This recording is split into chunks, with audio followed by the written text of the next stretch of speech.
kids that I'm dealing with, they live in poverty. That means that they're not able to eat. Gangs are a major thing in our community, and some of our kids have even been killed.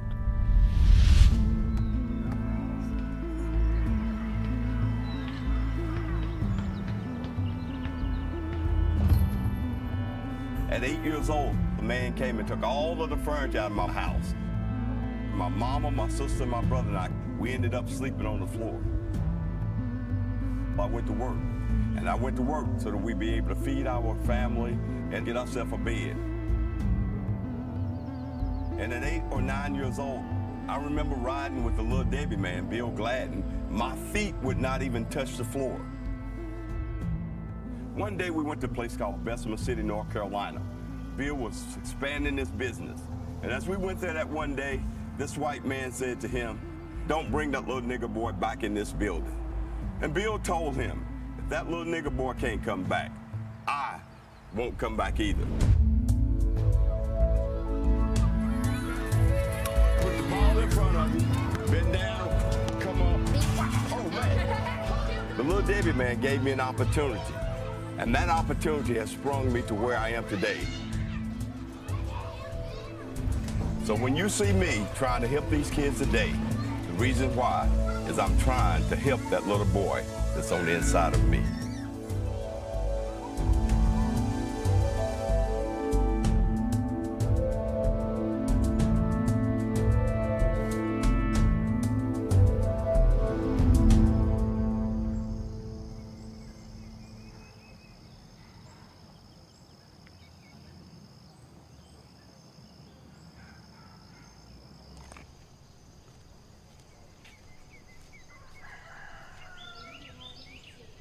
Hi, Pastor Greg. What's up, girl? What's up, my peoples?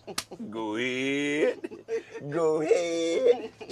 Yeah. How you doing today? I'm doing good. Where's Peanut been? I hadn't seen him in the last couple of weeks. I've heard some rumors that you didn't have the funding to be able to do it, but you know that's never been a problem with us. Yeah. Tell me a little bit about what's going on. It's just been a little stressful on me considering like I have 4 kids, so $25 times 4 or 3 that adds up. Okay. Then their father passed away, and I have to buy groceries. I have to buy school clothes. It's about time for school. I got haircuts. That's just a lot of stuff add up. So I had to make a change. Like, what can I afford this week? What can I afford next week? Okay. So they can't come this week until I be able to get that payment in. We all struggle, but you know I've never been one to turn any kid around because they didn't have the money. So, you know, these two have been with me, what, 3 or 4 years now? Yeah, they've been going. Oh yeah, but for a long time. So we don't want money to be the problem. I just wanted to make sure. Now they're going to. What program? They going with the covenant? It's a tutoring program at my church, Covenant Presbyterian. Okay, gotcha. So I wanted them to get in there just because when kids are out on summer, it's just like they just want to lay around and be on this right here, on this phone right here. Yeah. I need them focused because you need your education. Yeah. You can't sit around here with me and at home. You got to go out here in this world. That's a good thing. That's a really good thing. So I know I've seen growth in them.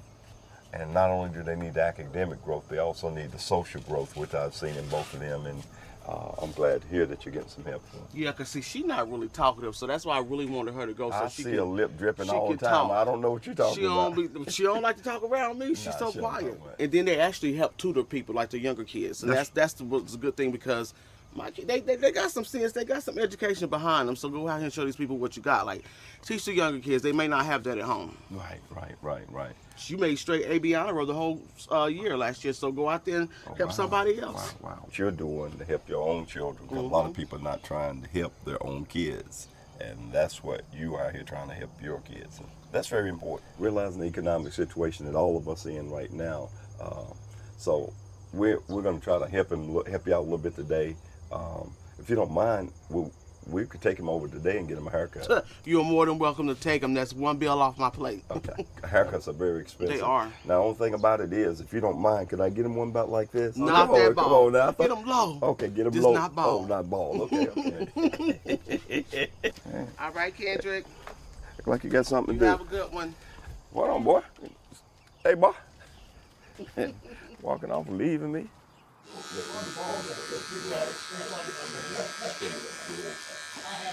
been a while, man. It's been a while. Yeah, good to see you. Go around the area. One of the things I said to them,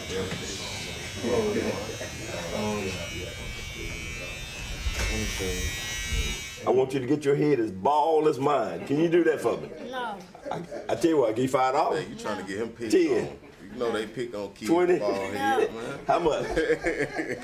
Look, man, I walk around like this every day. Nobody laughing at me. That's because you're old and bald-headed. Oh, man. Come on, I thought you were my peoples, man. You gonna talk about... can't. Cut this rascal head before I have to slap him. He's one of our singers, one of the lead singers for the kids at a summer camp. This boy can sing now. Want to sing a little something for me? I only do it if. If what? You doing it for the Lord? I do it for some candy and.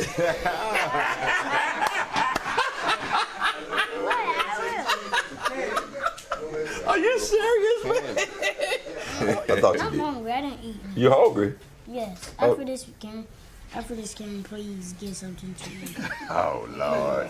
Tell me what you want. Just hash browns. Okay, you don't want no pancakes? No. You just want a sausage and egg biscuit? No eggs. Okay, just whatever you want. We'll get it for you. Okay.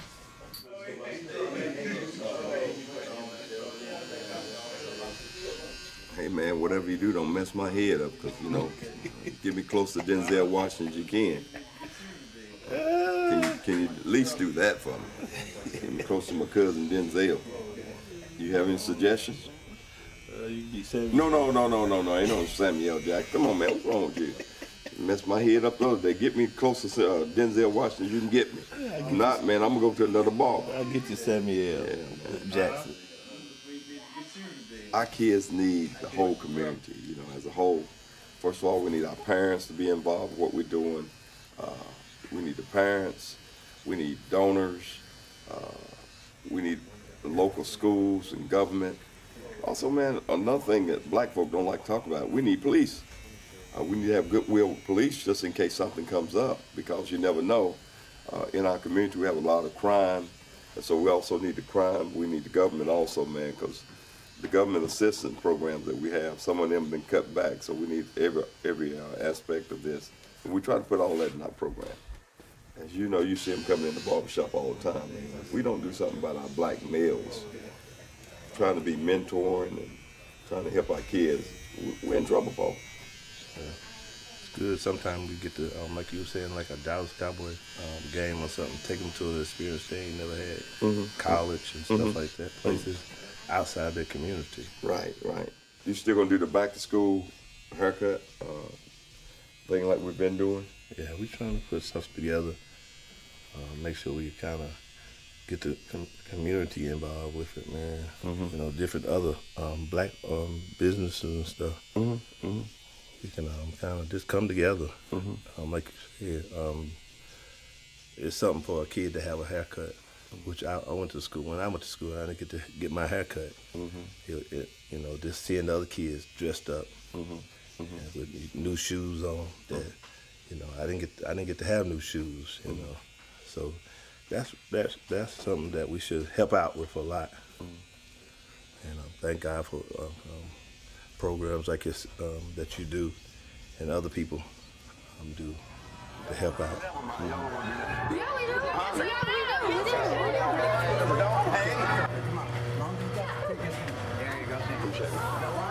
That goes up and down. Lion, tiger, and draft, so it goes up and down.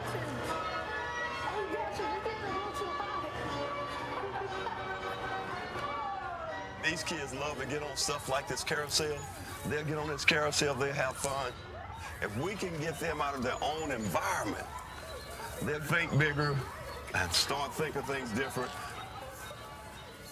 These kids that we're bringing here today, I know some of them have never been in a park like this. The parents don't have the money to be able to do it. That's why we make sure that we try to raise funding, enough funding that we can have different things for these kids to do every day. Thank you. Jack, as you know, we depend on private donors to help us with these children. Can you tell me more about what it is exactly that you do? Our program is a two-part program. In our after-school program, we raise the EOG scores at the end of the grade test.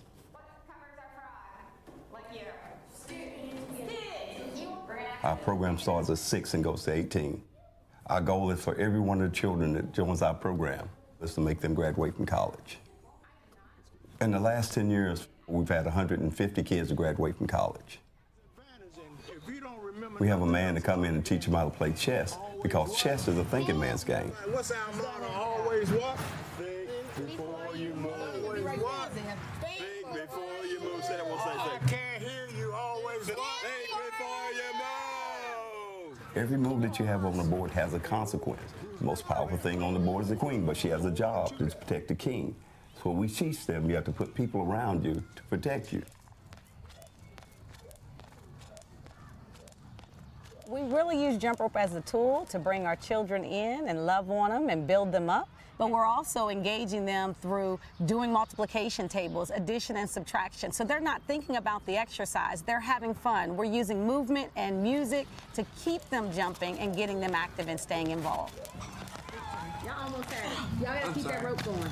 We also got another program called our summer program. We deal with a lot of at-risk kids. And so what we try to do is put them in a safe environment by putting us with them 8 hours a day. One of the biggest problems we have is food and transportation. Many of our kids don't eat during the summer. Opportunities to eat are a big thing in our community.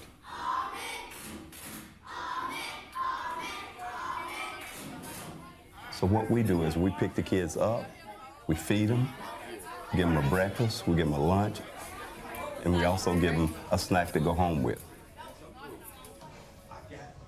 Fire truck coming. I got the fire truck coming. Guess what? 90% of the kids that I deal with, the father's not there in the home. Many times I found myself being that father to the children. How do you find the children that you bring in? One thing we do is we talk with school counselors. We also talk with our community leaders, and they say, hey, look, bring this child in, and we try not to turn any child around. In the county, one of the counties I'm in is Catawba County. Catawba County has never given me one dime, but they built 3 different jail houses since I started this program. Man, we had some good times here. Like I told you about that bus driver, and I think I really could have been a good bus driver. At least made some money if you wouldn't have made me late. Well, no. If we walked through here, coming up through this door, walking through those doors, and I said, Jerry, we need to go. No, you're still talking. Are you still talking? Well, I think anybody listening can see who's still talking. Do you remember those advanced placement classes they had over here? No. That's right, you weren't in it. I didn't want to be here. And so the only reason I was is because I wasn't associated with you. And as soon as I was, we raised ourselves. There's nobody else at home. There was nobody to tell you to get to school. There was nobody to cook. My mother was a single parent. Dad was not in the home. And my mom used to drink and just come through just a bad situation. We lived in a house until I was 12 that didn't have running water in the house. There was an outhouse in the back. Daddy had a 10th grade education, drove a truck long haul. I became a lawyer, frankly, because of my mother. She said, you know, you should be a lawyer. You like to read. And so that was my inspiration for becoming a lawyer, was initially to make my mother proud. But it starts with having fundamentally somebody around you who cares enough to invest in you, to give you the sense that you are somebody, that you can be something, and get a kid to believe it. Coach Lex Graham put inspiration in me to want to be successful. And he wasn't my coach, but he had put me a baseball, and I played baseball. I was the only black kid that went to Atlanta in 1972. And I was able to stay in that hotel. Now take it, a couple of years earlier, I was sleeping on the floor. And now here I am in a hotel and in Atlanta. And I remember seeing Hank Aaron, Ralph Garr, Dusty Baker, Phil Necro, Buzz Capper, and it inspired me to want to make a change. But that one event going to Atlanta changed my whole life. It made me think bigger, outside the box, and knew that I could be somebody.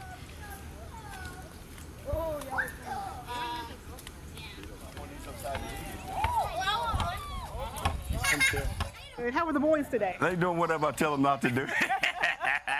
Hey, It looks like they really enjoyed themselves. oh, that's for sure. Doing all right? Good. Hey, how was camp today? Hey, I told you, Mammy. We have a total of 5 children, and they keep us busy. So our 3 oldest are girls. So we have one that's 28, mature, taking care of herself out in the working world. And we have 2 in college, a senior and a freshman. And 2 boys, Quayshawn and Cashin. One's 13, one's 12. They were adopted, and we've had them for 5 years now? No, 6 years. 6 years now. Parenting, whether you're a single parent, whether you have blended families, whether there's 2 parents, that it's the hardest job in the world. And more we find out that our children, and we're talking about our children, our community of children, are raised in single parent homes. Our boys, for example, they had never lived with a man before they came to live with us. So by them coming to live with us, it was a different structured environment.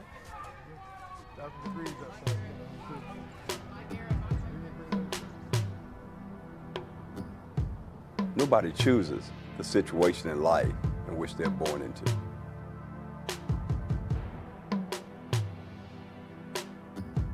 To me now, it's a hypocrisy. The church now is following what the government is telling them to do. Jesus said that we ought to love the widow and take care of the poor and take care of our children. But the government in which we're living now has the opposite effect in their beliefs and what they ought to be doing for the poor, for the widows, and also the children.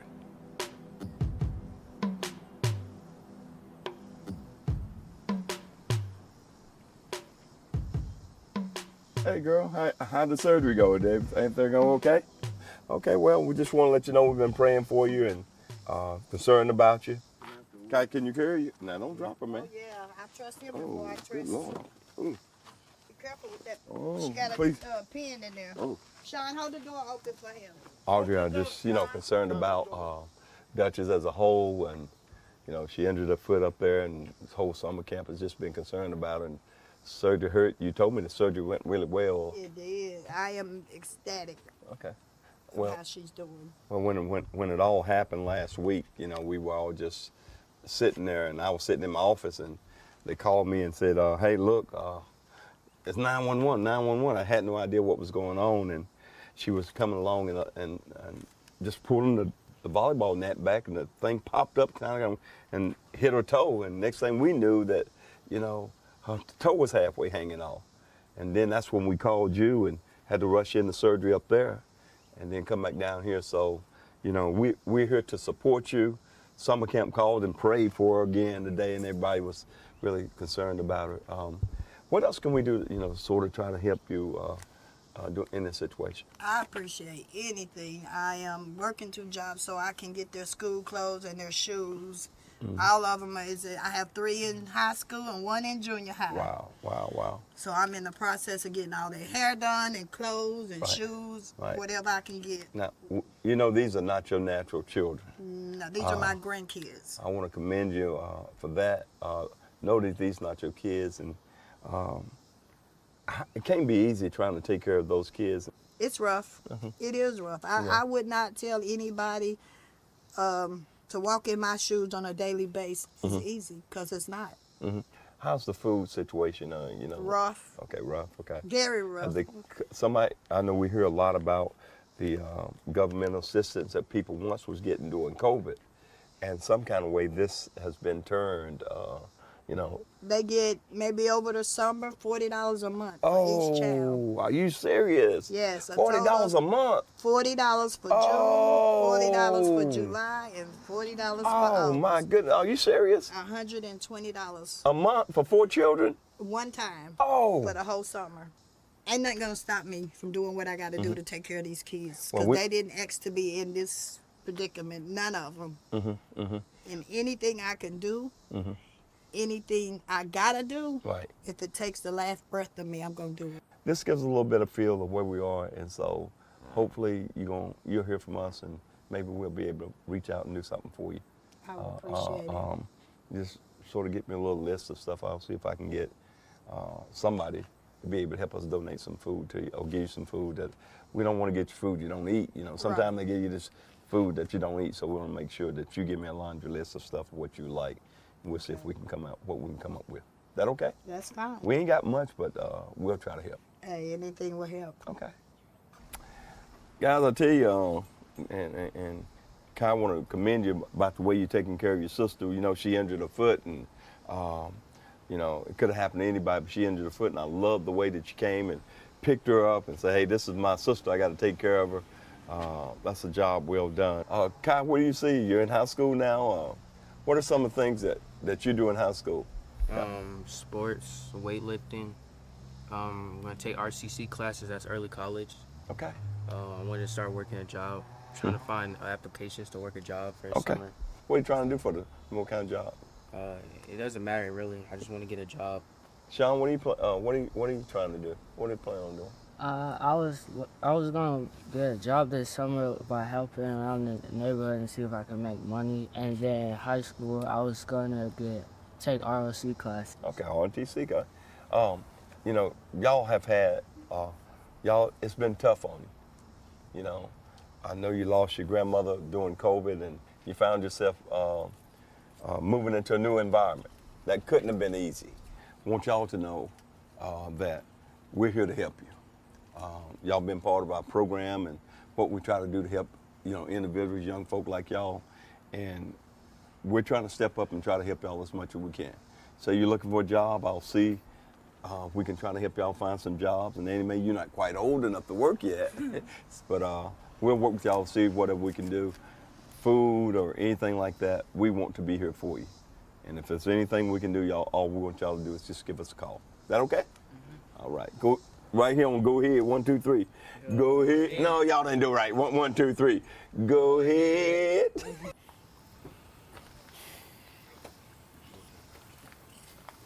Hey, just want to let you know we're thinking about you, girl. We know you like different kind of macaroni, mac and cheese in the house.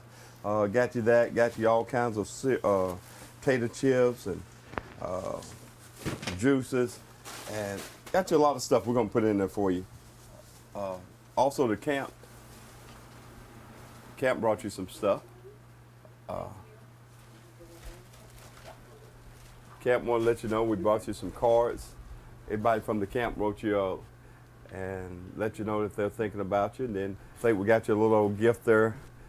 Tell me what happened. I was helping Maya set up the volleyball net and it fell on my foot. It cut it open. It went through my shoe and my sock. Okay. And then it cut my leg. Cut your leg. So broke a toe or what is? I know you had 2 surgeries, right? No, it was 1. Just 1 surgery, okay. But they gave me stitches. How many stitches you get? 8. 8 stitches, okay. What did the doctor say was wrong with your toe when he operated the other day? You remember? It was like 3 broken bones and some had cut in it. Okay. Yeah. Is it hurting much now?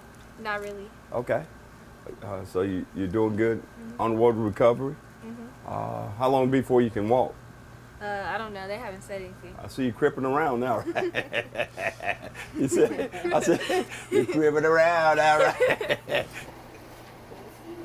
Girl, we know you've been through so much, so many challenges in your life and through the ups and in the downs, but I want to commend you that you've always been able to bounce back. And the reason why you've always been able to bounce back is because you believe in God.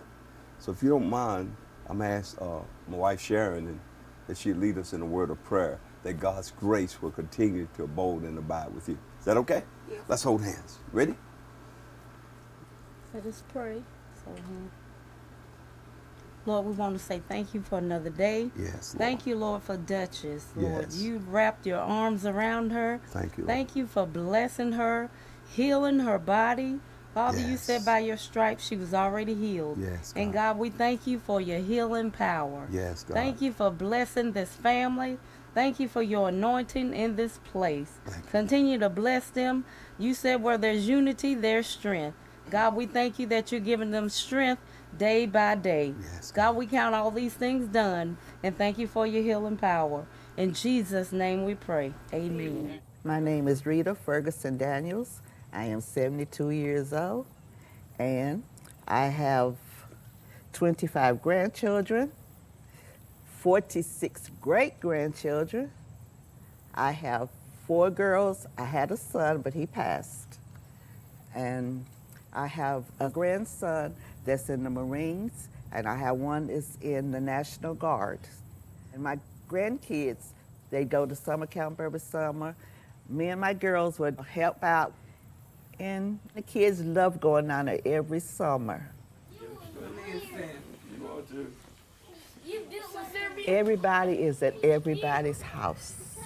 They go to everybody's house on the weekends, and they'll stay. One will stay at one house the one weekend, and they'll go to the other house to stay. Rita is the great-grandmother of some of my grandchildren. My name is Chris Watina Linebarger, and these are my out of 20-some grandkids. These are mine. To be ourselves. Tell them what you love to do. What you like to do. I love to play basketball, and I like watching TikTok.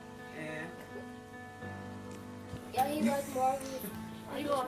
So what you want to do, like when you grow up? What you want to do when you grow up? What? What you want to do when you, I want to be a girl basketball player. You can't shoot. That's not for me. What do you want to do, Araya, when you grow up? Yeah. I want to be a cheerleader. Of course she wants. So what you want to be, Marvin? NFL player. NFL player. You can turn the camera on him so he can't guard me too. You better. Him in the back right here. He can't guard my boot. Okay. Tavion, what do you want to be when you grow up? Yeah, what do you want to be? A basketball player. And a gamer. A gamer? Yeah, a gamer, bro. Come here, dap me up.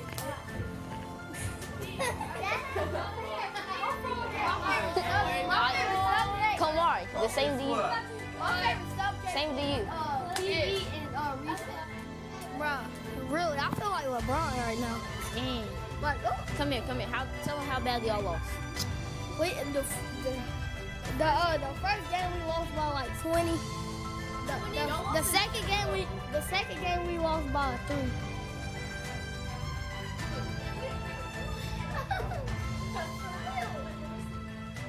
We're really rallying around the younger generation now to make sure that they are more focused and they are into more activities. But now we're more encouraging them that they could be whatever it is they want to be. They don't have to end up like the streets, like past people they see, parents and things like that.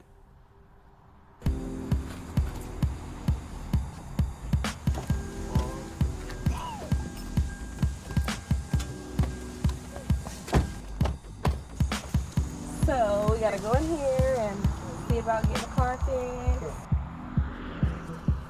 Hey, what's up, my peoples? What's up? What's up, man? Y'all doing all right? Yeah, how you doing? Y'all doing okay? Yes, sir.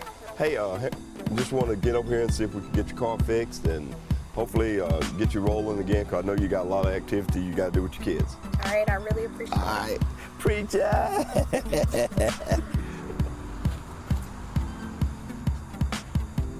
What's going on with it? So I've been noticing that it's been smoking and it smells like it's burning. Could you take a look at it for me?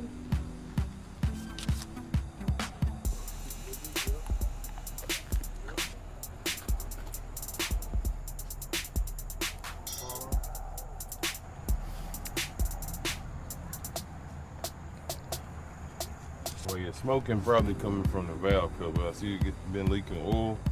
Right. So we can get a valve cover today. I can call it in and see if they got it, and we can have it fixed for you. Okay, I appreciate it. All right, we got your car running. We put new valve covers on. You smell anything or anything happen, just give me a call. Thank you so much. Well, I just appreciate him as he's worked with us so much in the past. Fixed our van, actually put a motor in one of our vans before, so Rick, I thought that bringing it over here that he'd be able to help you. So I want to tell you thank you for all you're doing for our community. Oh yeah, ain't no problem. Okay, appreciate it. Just Thank let you me so know. much. Oh yes. All right, guys. All right, little man. All right. Y'all have a good one. I had a good foundation. I did have a good mother and a father, and a good foundation. But a lot of these kids didn't come from, you know, two-family homes and things like that.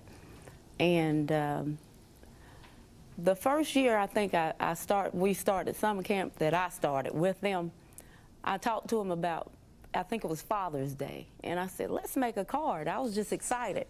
Let's make a card for your daddies. And all of a sudden one said, well, my daddy's not with me. And I said, oh, well, make him a card anyway, we'll send it. Well, my daddy's in jail, you know. And then the next person said, well, my daddy's in jail too.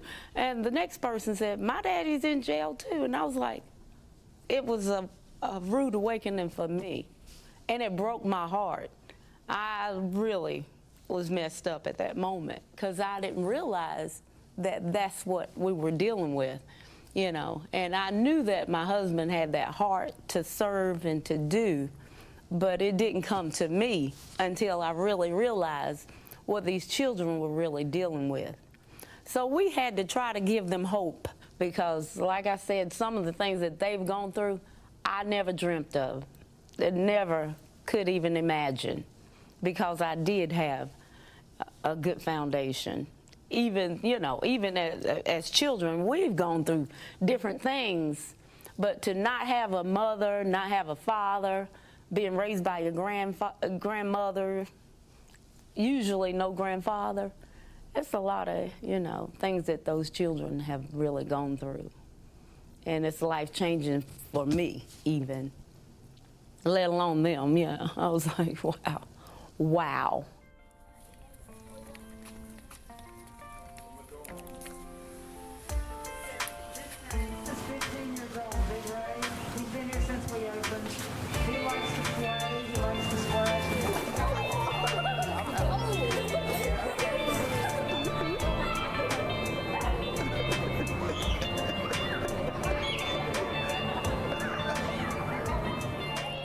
We do a lot with them doing this. They come down once a week and come out and teach our kids the STEAM program. All of this is trying to get them ready for the EOG test. We got to make sure that these kids are ready. And the only way we can get them ready is by science, technology, engineering, and math. We got to make sure that these kids have one hand up.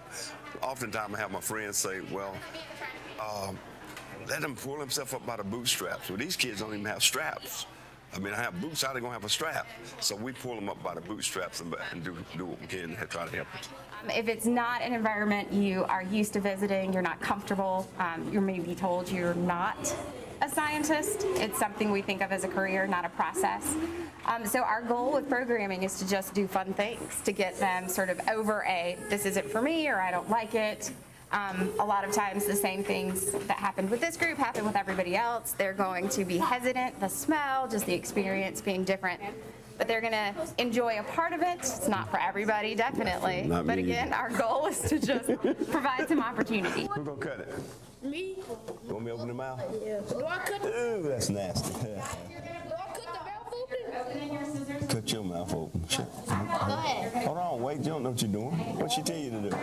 She said open the Open mouth. the mouth and cut where it hinges. You do it. Somebody hold the mouth. You hold the mouth. Come here. What that mean? We introduce this to kids at 3, 4, 5, 6 years old. And we do those type of things so that we can educate them. There's some doctors, there's a possibility of a doctor coming out of this group. If you look at some of them, they reached down in that frog and you saw the way they were cutting. Hey, we don't know where they are. But if they're not introduced to this type of stuff, there's no way that they can do it.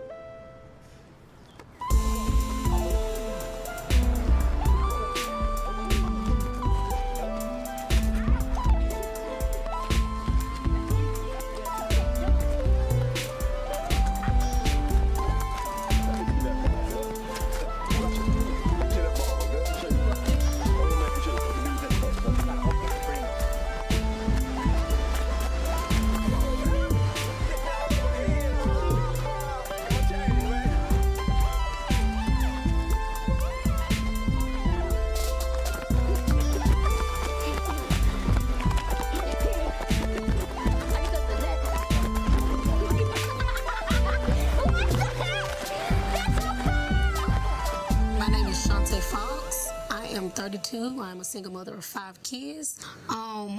I want my kids to grow up better than what I did. I want them to have more than what I had. I want them to go be larger than what I had going on. And I also want my kids to know that this is not the last step. There's other steps to this. This is the stove that caught on fire the other night that the firefighters put out. Nothing. It was electricity. When they came, they said it was wiring problems. The reason why it caught on fire. I can't use the stove at all. My washer and dryer is not working anymore. I'm gonna take it. They are a specific advice that I give it to my daughter that I don't give to my boys because I'm a woman. She's my little princess.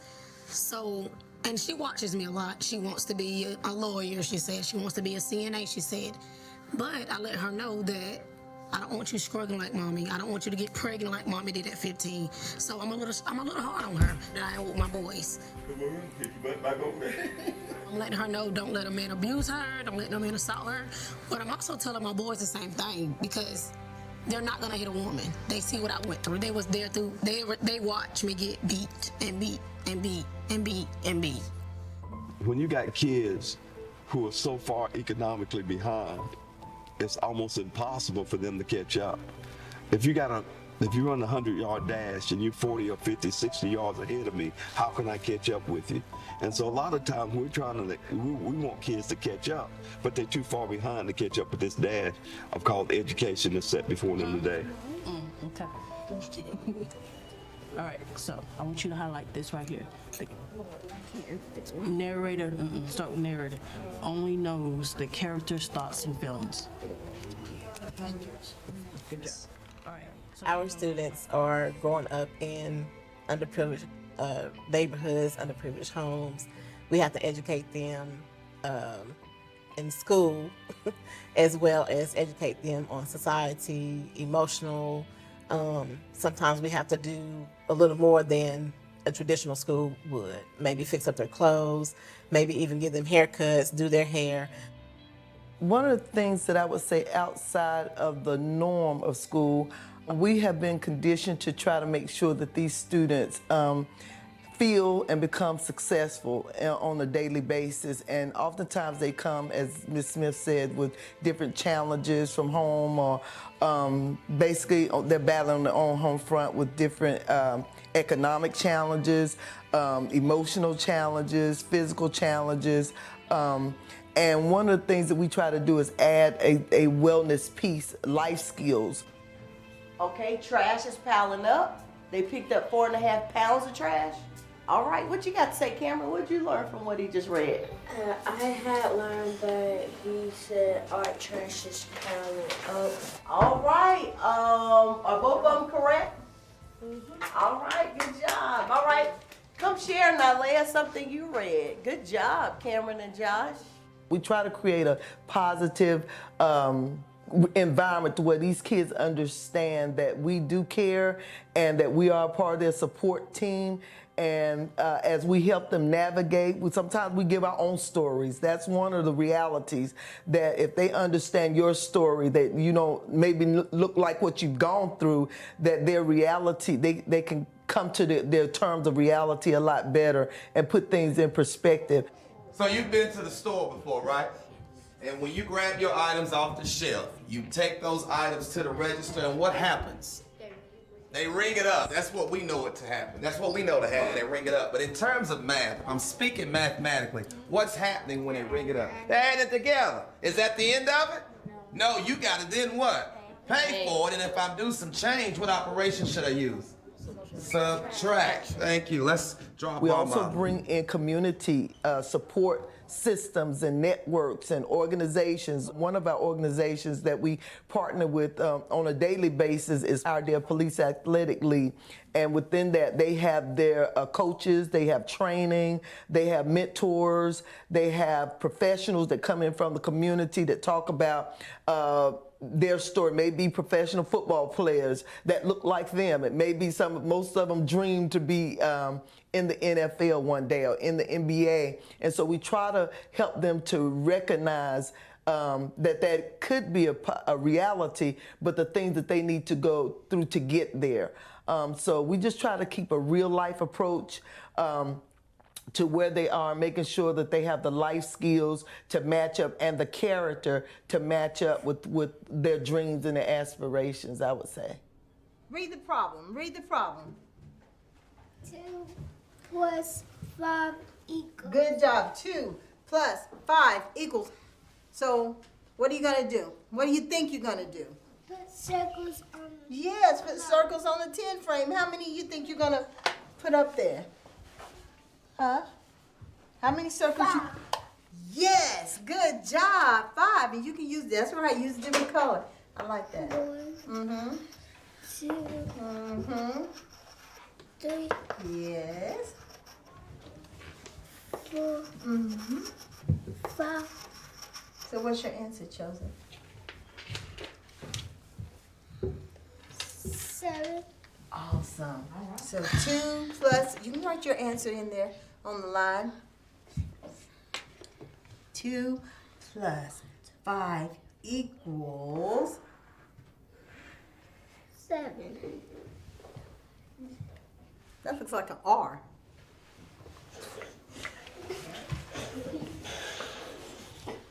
You did a good job, Chosen. There you go. Great job. I am proud, so proud of everyone for catching on. With the disintegration of black families, with poverty, with children living with grandmothers and grandfathers, because oftentimes the parents are not, the single parent is not there. We also have a problem with our education. And the education system has not failed us.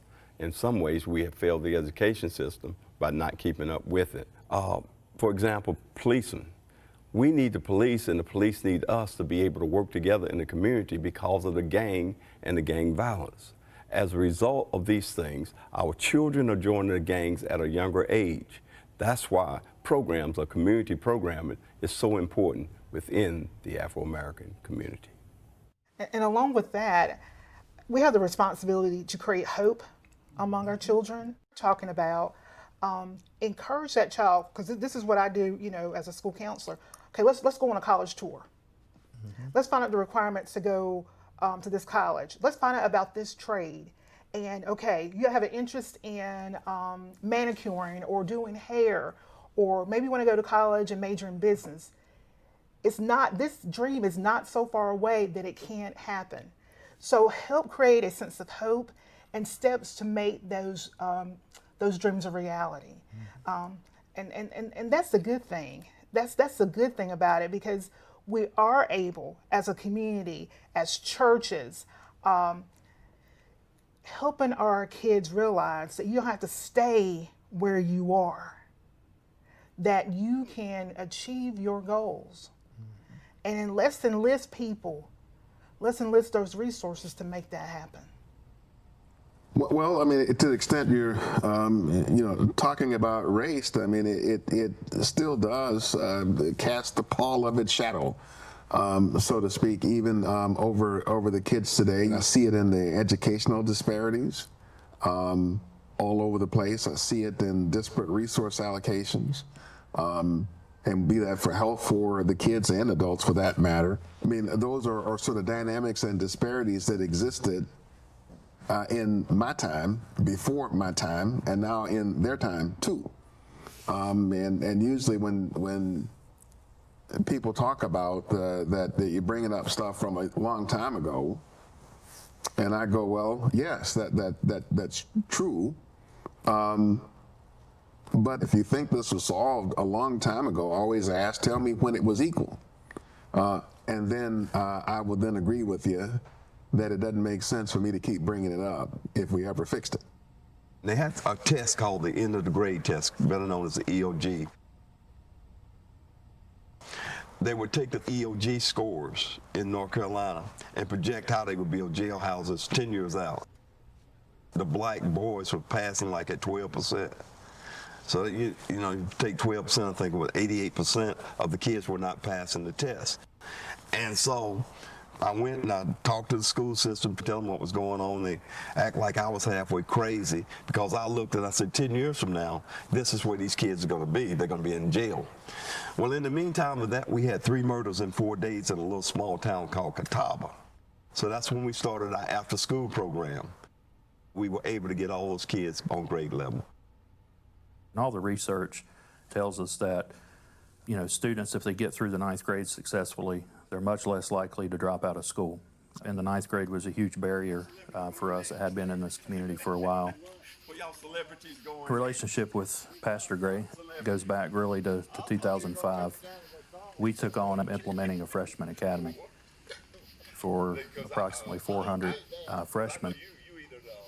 He was arm in arm with us as we implemented the freshman academy and got it off the ground, and it completely changed the way that we educated students.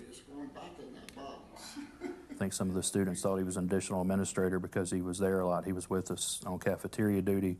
He was, with us at athletic events, and just became a really, really strong figure for our staff to turn to, certainly for our administrators to turn to, and the students to turn to as well.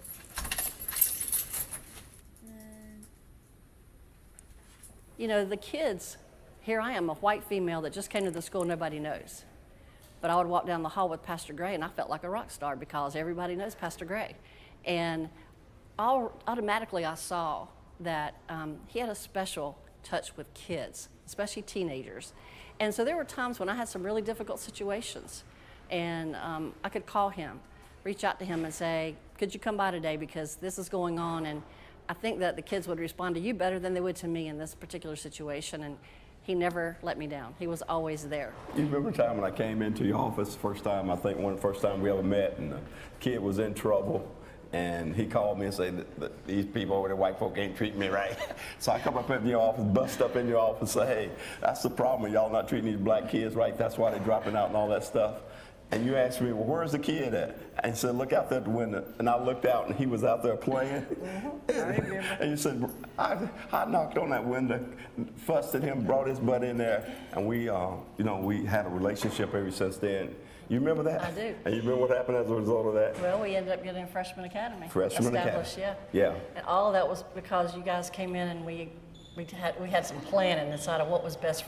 We got to do what's best for the kids. Mm-hmm. Time Warner gave us yes. what, $50,000? $50,000. Time Warner gave us, that's what, 2007 or 2006 maybe. 6, okay. Yeah. Gave us $50,000. We were able to start the Freshman Academy, and that pushed you on toward greatness, and you became the Metropolitan. I was North Carolina Principal. You got 2 years in a row, right? Well, in 2007, I was North Carolina High School Principal of the Year. Okay. And then 2008, the Principal of the Year for the state of North Carolina. Oh, wow. Thanks for all that.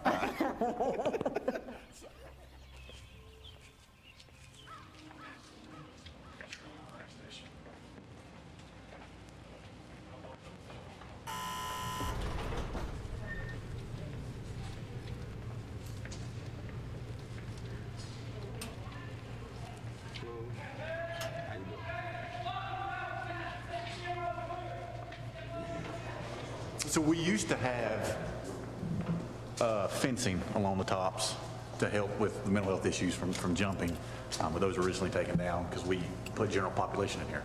Fortunately, a lot of the people that are in our jail, I would say 75–80%, have mental illness or drug addiction, drug or alcohol addiction. And so, that's what I would love to see, is more facilities that could deal with those people with their medical and mental issues, as opposed to in here, because we have programs here, but not to the level that it needs to be. But we do everything we can to keep people out. There are people that need to be in jail, no doubt about it. But we certainly do everything we can for those that don't need to be in our jail to keep them out. If you're 18 years old and you're coming down the road and you get pulled over for driving without a license, and he does not show up for that court case, he runs for 2 years because a warrant is issued for his arrest. And now he's 21. He's thrown in that jail. Well, he saw a guy that he didn't like in that jail, and he fought in that jail, so he made extra time in that jail. He was 21, now he's got 2 more years added on, he's 23. Because he started out with something as simple as driving without license. And these are the kind of cases that I've had in my community where it's just something simple that if they would have just had the money, they would have been able to make it. I had this very conversation at a foundation meeting last week, and the DA was there, and we talked about that thing, that very issue, and we talked about these people that are trying to get their driver's license back, but then they get caught for driving license revoked, and then it just compounds and it snowballs, and then they end up in jail. It's all about you educate me, I educate you, and we let the community know where to go and who to talk to.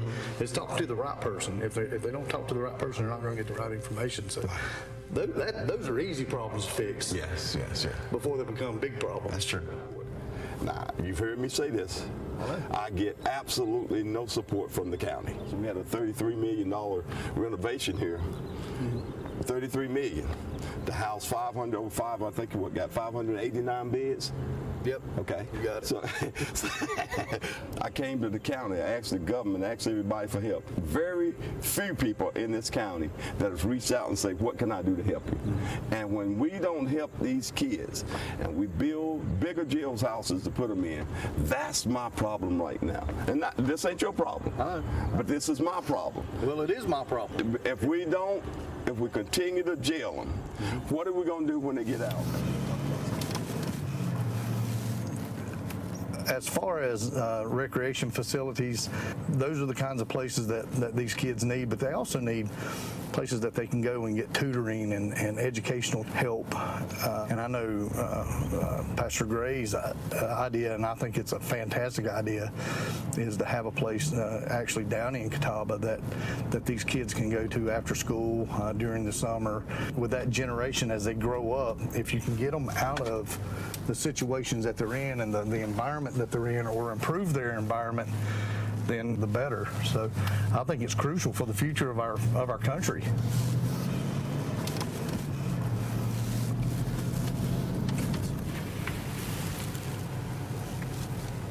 What are you doing? Brown, man, Brown, come on, man. What? I've been trying to find you for 5 or 6 years, man. Why you doing me like that? You ain't coming to the right place. I ain't seen you in a long time. Y'all gray. Yeah. You did not. I'm 60 years old now, man. You're 60. Yeah, I'm 60. Well, I ain't far behind you. I'm just tired, man. I've been having some health issues. Have you? My hands jamming up. They keep on calling me to the doctor, testing my blood, but they keep losing my blood. If they don't get it right, let me know. I will. Let me know. We'll figure something out. Because I'm trying to get my disability. We know people. I know you do. You wouldn't be in the position you had. we can help people. That's what we're in the business all for. Right.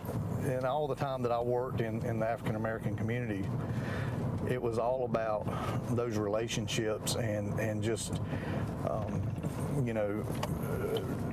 talking to them, and again treating them with respect.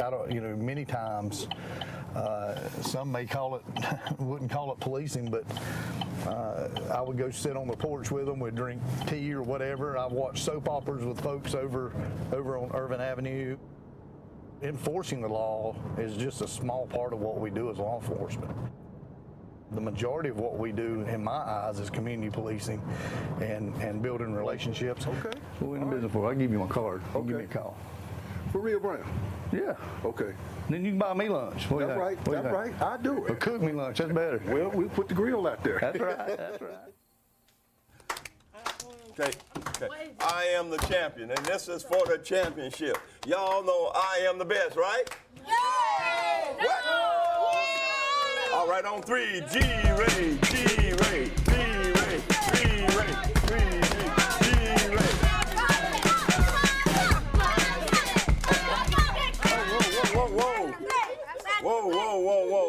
Whoa. On 3, ready, G-Ray, G-Ray, G-Ray. All right, whoa, get over there. You ready, son?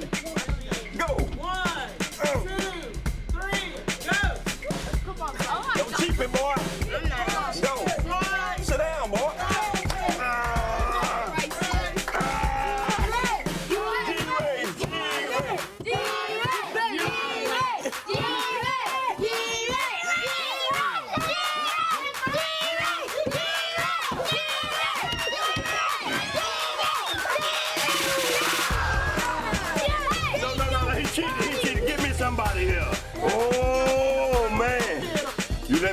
you ready, boy.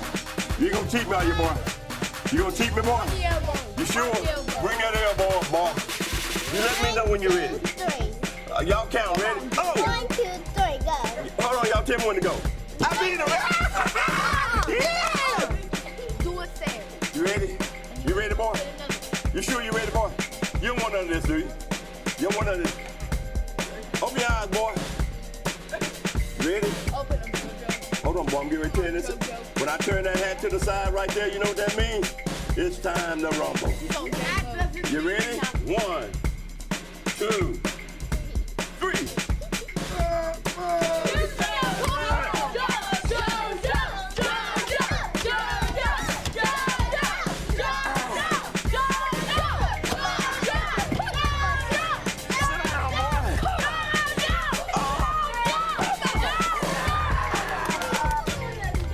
Come on, you ready? G! Why you ready?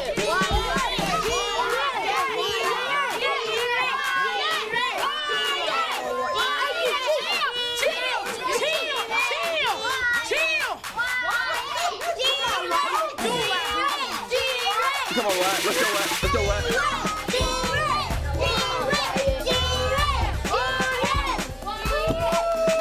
Give me another. All right, girl. Whoa, whoa. Up, ready? Tell me when you're ready. 1, 2. Oh, you ready? Go.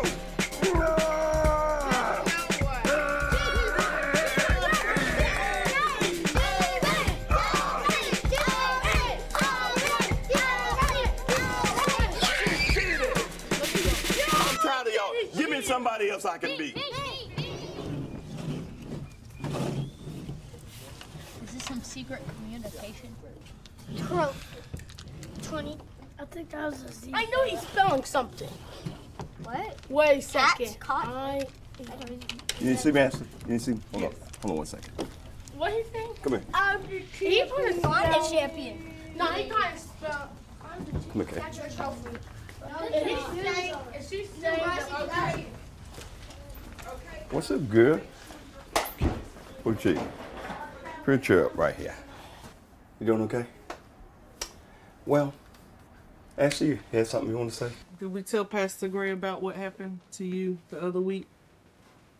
So I just spoke with Mom, and we're gonna try to get you some services. Okay? She said that was fine because she didn't want you sad and she didn't want you thinking about it. She said she told you. I think you went and stayed with your aunt for a couple days. She said you were still waking up at night, hard to sleep. So you want to tell Pastor Gray what happened? I didn't know what happened. Okay. You want to tell Told me? him you were like our little hero. Like She is. You're my little hero. You know that? You remember what you told me yesterday? You want to tell me in my ear again? Up at our house. The police showed up at your house, and you were looking out the window? What I happened? was in my mom's room. Oh, you was in your mom's room. And once you was in your mom's room, what happened? My mom was in my brother's room. Your mom was in your brother's room, and you looked out the window? What happened? You don't remember? People were shooting. People were shooting. They were shooting. What were they shooting? A bullet. Oh, bullet? Did the bullet hit somebody? Mm-hmm. Were you scared? You still can't sleep? You sleep at night good, or you still scared a little bit? Still scared. Okay, well that's okay. It's okay to be scared. I'll be a little bit scared too. So we're gonna be talking with some people, trying to get you a little bit of help. And I want you to know that the police are our friends, because they don't want bad people to come in and do some bad stuff that hurt you. Okay? You ain't scared of the police, are you? A little bit? Nah. You scared of policemen? You ain't got to be scared of no police, because policemen trying to help you that time. What? Wasn't he trying to help? So what happened? You don't remember? Oh, you forgot. I do. What? You do know what happened? Tell me what happened. You scared? You don't want to talk? Cat got your tongue. That's okay. if I get someone to talk to you, you're gonna talk to them. Okay. Okay. Who did you her? My mom. She did a good job. You think she can do mine? Why not? Why come she gave? Okay, you told me other day you told me something.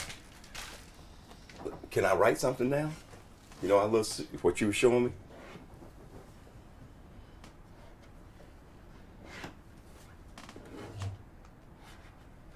The other day I was really worried about you. When you came to me and you came in, you know how you hugged me? And you were talking about, and you came and you told me you wouldn't talk. And I asked you, did you want some candy?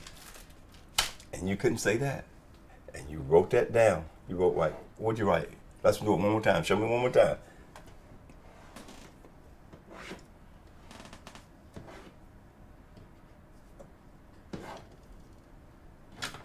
And she wrote Kit Kat, right? And I couldn't hardly read what you're doing, but then you wrote, just like you're doing now, you wrote down Kit Kat. And then I asked you something. I said, how many you want? I said, 5. What'd you say? You did like that, didn't you? I said, 10. What'd you do? No. That's what you did. I said, 7. What'd you do? How many fingers you put up? I said, what'd you say? She told me 2. Then I'm saying 2. Why do you want 2 Kit Kats? One for you and one for me. That was so special. I want you to know that we're going to get you some help. And you don't have to be afraid anymore, because we're going to try to get you some help. Is that okay? You love me? Then get to stepping.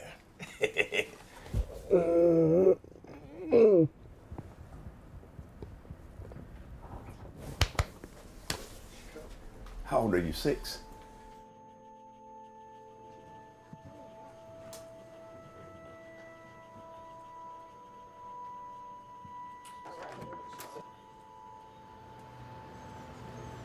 This is where the bullet came through the house. So their dad now is in prison. He's doing 2 years. He shot in the house. He was actually in his car. He was in front of the stop sign out there, but he was aiming the gun towards the house. And he counted down. He was like, if you don't come out in 10 minutes, I'm counting down 9, 8, and I didn't come. And he just started shooting at the house. I actually had my 2 oldest kids here, but he had took his 3 with him. The bullet, well, it came through here, went through here, and then came through here. You never know what a person's going through. Life is hard for some people. And it's very hard dealing with situations that arise in school. You got teenagers, you got all different kinds of things happening. Just take it one day at a time. Don't try to live for the future. Just live in the moment, and you'll get through this moment.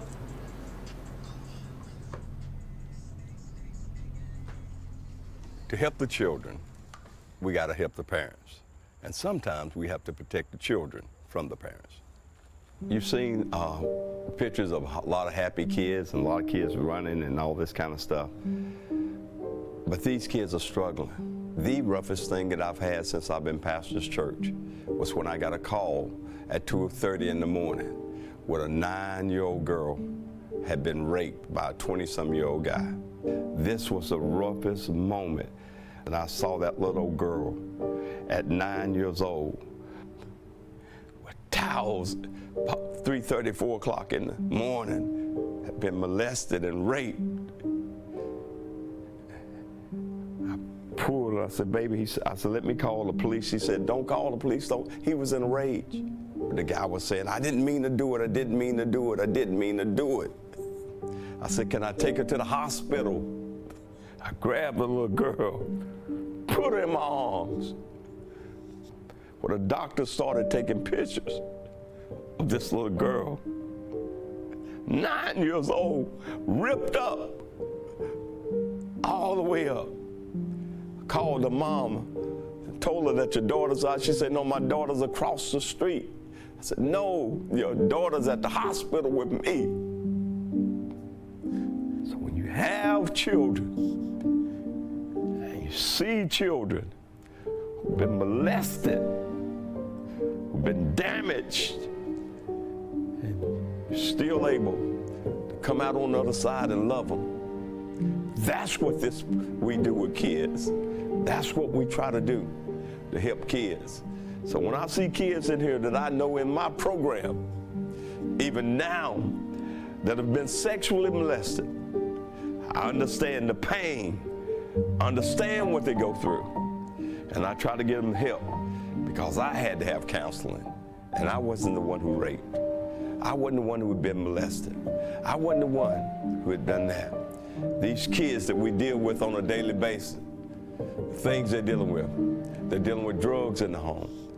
They're dealing with their parents not being there. They're dealing with being bullied in school. They're dealing at 13 years old, or do I sell drugs or don't I sell drugs? I understand where they're coming from. I've been there. And when you've been there, you understand the pain. And maybe, by the way, if I can help one child, I feel like I've done the Master's will. Years ago, they said if a black man made it to C-25, they beat the odds. But today, you know, we're just really concerned about them making it through high school. Gangs. The kids say they're not in these gangs, but they're in these gangs. And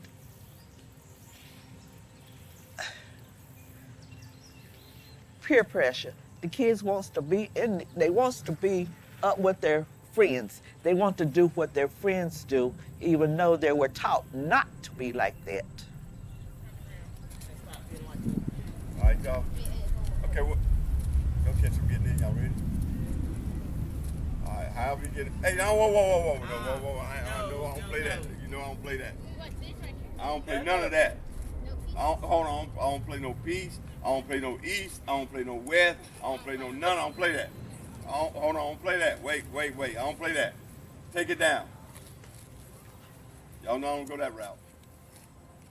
Kids, when they get about 12 or 13, they want to feel like they're part of something.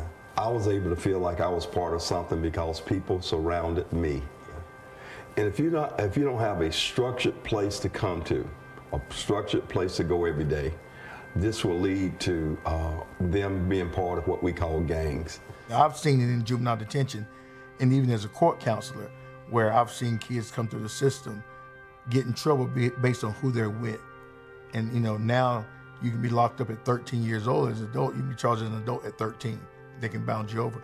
So I see that, and I try to tell kids when they come to the detention center, you have to make better choices. You know, you can't make decisions that, well, those are my friends. Yeah, they may be your friends, but are you willing to go down for something that you didn't do because you're hanging with them? Peer pressure is a big deal now. It's more so than it was when we were growing up. But the expectations of our parents held us from crossing over. Now, kids are helping raise the family themselves. They bring in the finances in the home by doing things they're not supposed to. Parents are not there because they're working double, triple jobs if they are doing that. And it makes a big difference. There's just too much bullying in schools, too many drugs in schools, too many guns in school. Too many kids are getting killed for no reason. They only have time to live.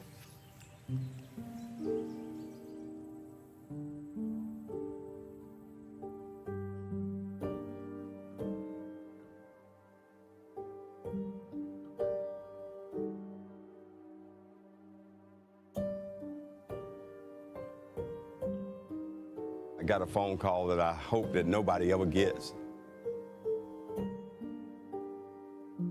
One of our former summer campers, Kareem Stevenson, had been shot and killed.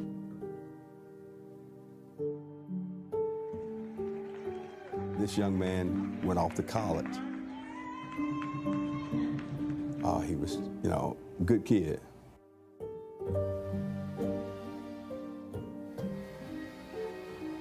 I mean, see him, you know, I seen him at 11:30. And he got killed at 11:40.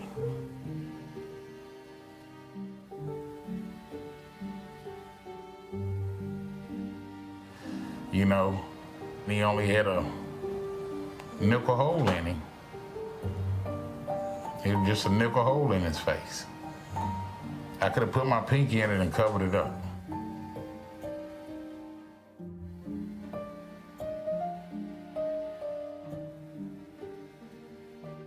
him and my son, they were the two that took care of me.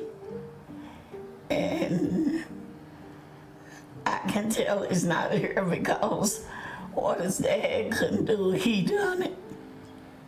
You know, and he always would come in, Mama pay you have you ate. Mama pay you need to go into work. Let me go there and see what my dad need for me to do. Green, come get my stuff. It's not on there no more, I promise. He gonna put water on the napkin and put it on his mouth and then bring him over here.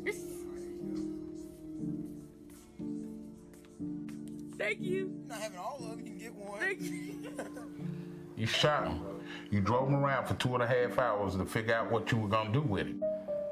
They took his clothes off, put bleach on him, burned all his stuff up. Kareem moved from 8 different cars almost, but they took him to the hospital in a Hyundai.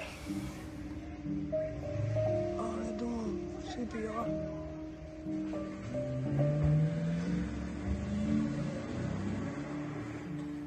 I don't know what to do.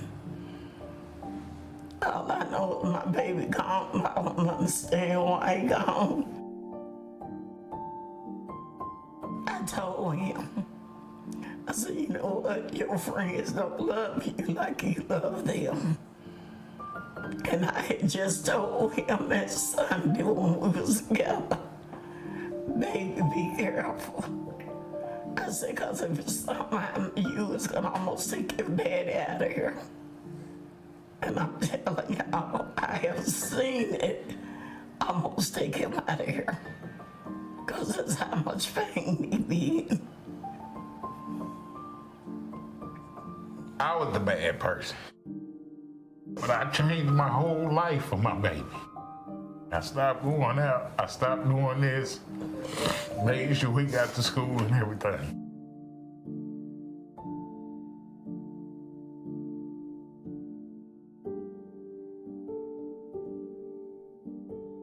Every day, I see the hurt in his heart and the pain in his eyes.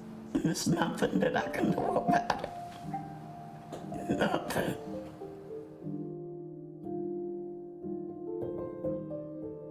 I fight every day and I pray every day to keep my composure. They be like, come and talk here, come and talk there. I don't want to talk about it.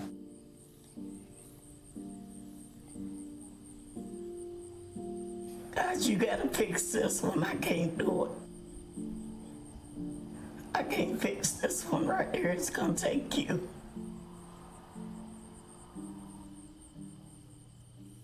Kareem Stevenson's death was very emotional for me. It took part of my soul. I was speaking with my good friend Jerry Blackwell, the lead attorney for the George Floyd trial. We were talking about we never had this level of violence when we were growing up. 929, the 3 most important numbers in the case. 9 minutes and 29 seconds is how long that went on. For half of that time, Mr. Floyd was unconscious, breathless, pulseless. Jerry called me and he was telling me about the George Floyd trial coming up. George Floyd is just like anybody else that we grew up with. Right. You know, I live in a different world now, you know, where, you know, people live across the lake and have their, you know, cabins up north and go and have arugula. I mean, it's a different world. And then they view the world of those who are engaged in, quotes, crime as a sort of different world, what to do with, in quotes, those people. And I can never really relate to it because a lot of, in quotes, those people are from what I'm from. You know, and the same conditions, circumstances that created them also created me. And I know that the only difference between them and me, that there were certain junctures where they made calls that I didn't make. They had junctures that I didn't have. And if I had them, maybe I'd have made a similar call and could have ended up in a similar fate. I know it's possible. And so when I look at where I'm at, I look at where they are, and I say, but for the grace of God.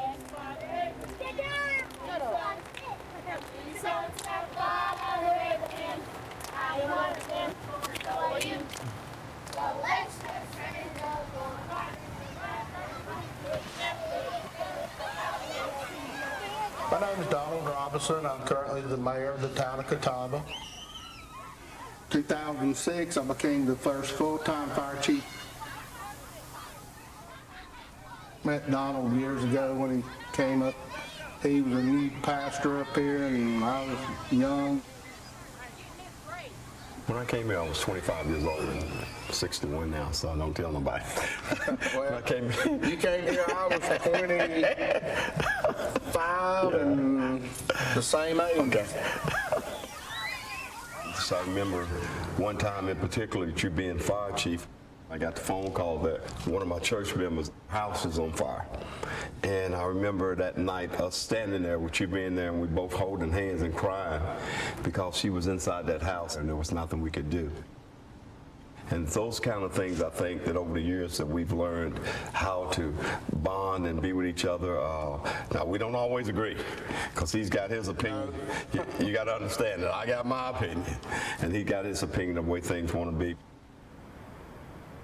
I don't say we're a poor community, we're just a community in need, but we do the best we can over here at the town to see that our town is taken care of. You know, we're in the budget time right now, and we've been very lean with our budget, and we probably will continue to be lean until we get some more growth as far as commercial growth.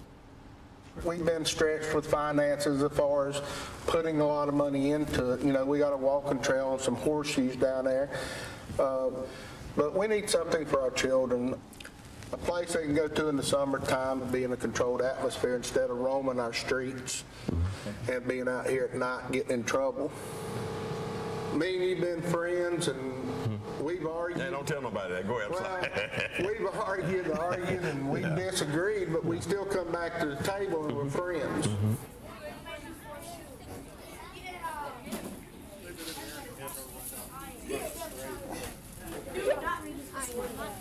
Okay, 90% of us will be down in Orlando having a good time next week. We're trying to work with anybody we can. If I can raise the money the next couple of days, there won't be a kid left behind that want to go. If I can raise the money, I'm out begging. Oh man, excuse me. Hey Tawana, what's up, girl? Hey, how you doing? I'm doing good. You're doing all right. Just trying to get ready for this trip. Next week we're taking. Did I tell you that we were going to down to Orlando next week? You mentioned it, but you ain't going into much detail. Yeah, got a lot of kids going down with us this year. A lot of kids. How many did you take? Well, it's a total of 53 that's going, and I think 37, 38 of the kids have never flown before, so it'd be a good experience for them. You know, it's always a funding thing, and just couldn't come up with all the funding I really needed to do what I need to do. So you know I'll pop up every now and again with little something, right? Oh yeah. Well, let's go ahead and call them and take care of whoever you need to take, and I'll cover it for you. Oh wow, are you serious, girl? Oh my God, are you serious? Oh wow. We're gonna come and get it. Hey, you know I used to work with UPS. Okay, don't send it UPS. I'm on my way to get it now. Not now, but right now. I'll take it out, and you call, and we'll make arrangements. Okay. I'll get it to you, and you get it to me. I don't need no arrangement. The only thing I need to do is get off this phone and get up there and get that money. All right, girl. Hey, I appreciate it. Bye. Wow. What a blessing. Man. We've been very blessed in our life together. 38 years in August. 37, 38. 38. I remember something. But we've been very blessed. We started with essentially nothing, just an idea and a dream, and we've been very fortunate to have achieved those far beyond where we had ever thought we would. And we enjoy giving back, and we see that with Donald and the kids. I mean, it's remarkable to see, the smile on faces and the lives that he's saving and redirecting And I think I admire him so much for that. We're such a small, insignificant part of what he and his staff do. You know, we speak every so often during the year, and about this time of year when he's starting the summer program and what his plans are, and so how much money he needs, and then we kind of talk about it and agree, you know, what we can contribute. And then we go back to work and he does his magic. Those children know that he loves them. The staff loves them. And I think there's nothing more valuable than that. It's precious.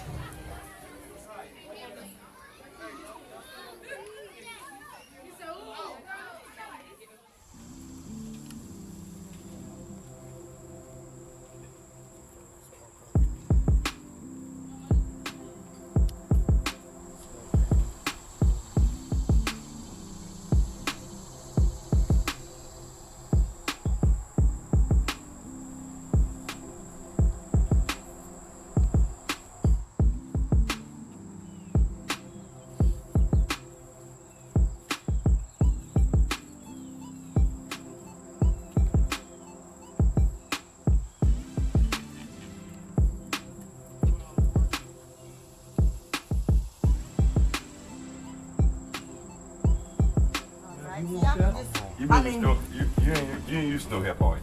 No, no. Look, I can already tell that you lose some man. I don't want no man. That man ain't doing that. Man, I do it all myself. It ain't like that. No. This 80-year-old man here, he ain't doing that now. What you say? I didn't say nothing.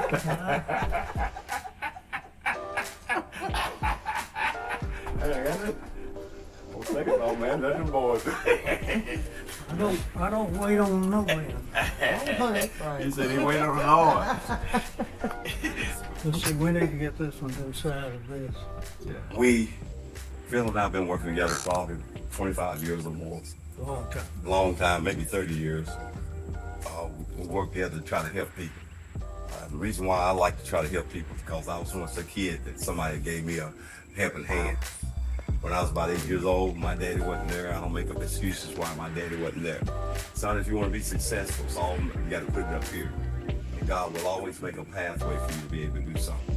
It's people like this that God will open doors, highways, and hedges, and this does a magnificent job of helping people.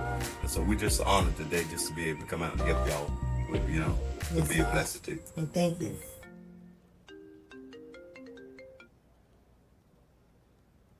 My name is Rob Davis. I was initially a part of Dr. Donald Gray's youth camp. We had about 12 students, and now it's grown exponentially. Dr. Gray gave me my first job, so I thought it was great. And it's kind of a passion that he built up in me in terms of inner city youth and also teaching young minds. Some of the things that he instilled in me was really work ethic and also making things work. He would take money literally out of his pocket and pretty much pay for these kids to go on these trips, things that they would never be able to go to in their life. So kind of seeing how much he gave a part of himself inspired me to do the same. Now I'm a real estate broker here in North Carolina and also South Carolina. When I first started, real estate, nobody knew who I was besides people from Catawba. Actually, one of my campers, Keegan, he came, of course, to Charlotte and has this amazing job working trades and stuff like that. And so he called me one day. He was like, Rob, I'm buying a house. Can you represent me? Little things like that, it just kind of sticks in the back of my mind how things go full circle. I'm just so glad I was able to be a part of the program that Dr. Gray put on. Dr. Gray, he has been a very great inspiration and influence in my personal life and who I am today. My parents didn't go off to college. I knew nothing about scholarships. I knew nothing about grants. I knew college was out there, but I was an average student and didn't know the way to navigate and how to get into college. So Reverend Gray played a strong role in that and being able to tell me the grades I need, how important the GRE was, and just having someone to call, hey, what do I have to do? I went to North Carolina State University and I studied social work and received my bachelor's degree. After college, I started in Child Protective Services. I did Child Protective Services. I worked as a child welfare worker for about 5 years, and I transitioned over into foster care and adoptions. Now what I currently do is I still serve in a role. I have this event center where I host very intimate events. We host workshops, education workshops. I also work with entrepreneurs and startups, helping them get funding. My main goal is helping to expand the life expectancy of a small business owner while helping them get access to funds to help start, maintain, or grow their business. We need to have a reunion. Yeah, we really do, man. I was one of the first kids in the program. He would come up and come pick me up and take me to school, pick me up from after school, and he would help me out with my studies and kind of just started my education, really. He's taken kids more and more places over the years. Not a lot of kids get to see other places outside of where they born. And for me, that was major, because growing up, you know, you never really get outside of Catawba County too much.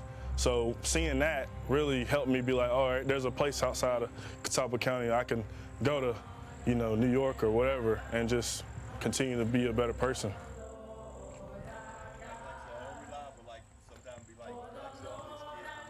Well, I go to Lenore Ryan University. I major in sports management. I'm on the track and field team. I'm about to finish up, graduate, and move on with my life.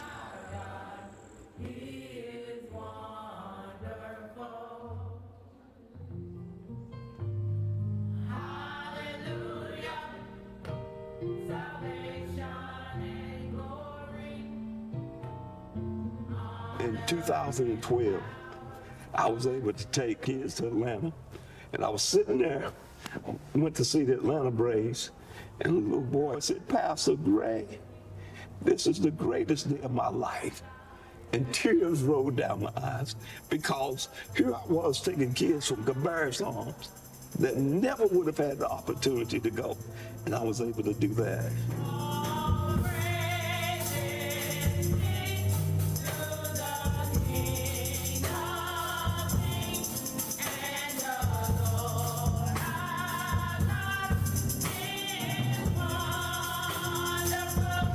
Said in Matthew chapter 5, Jesus said that God causes sunlight to fall on the good as well as the bad.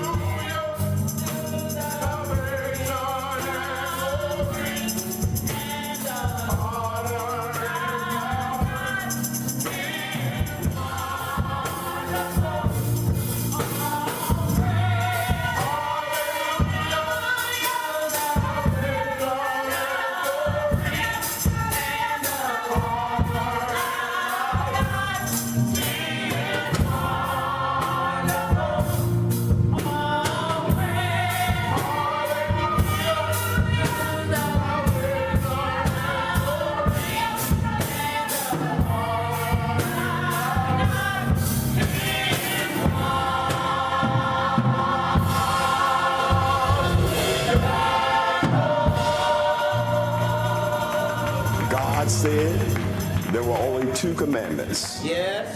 Love God Yeah. with all of your heart. That's right. And love your brothers and your sisters as you love yourself. It's really just that simple. Think about it for a moment. Let us pray.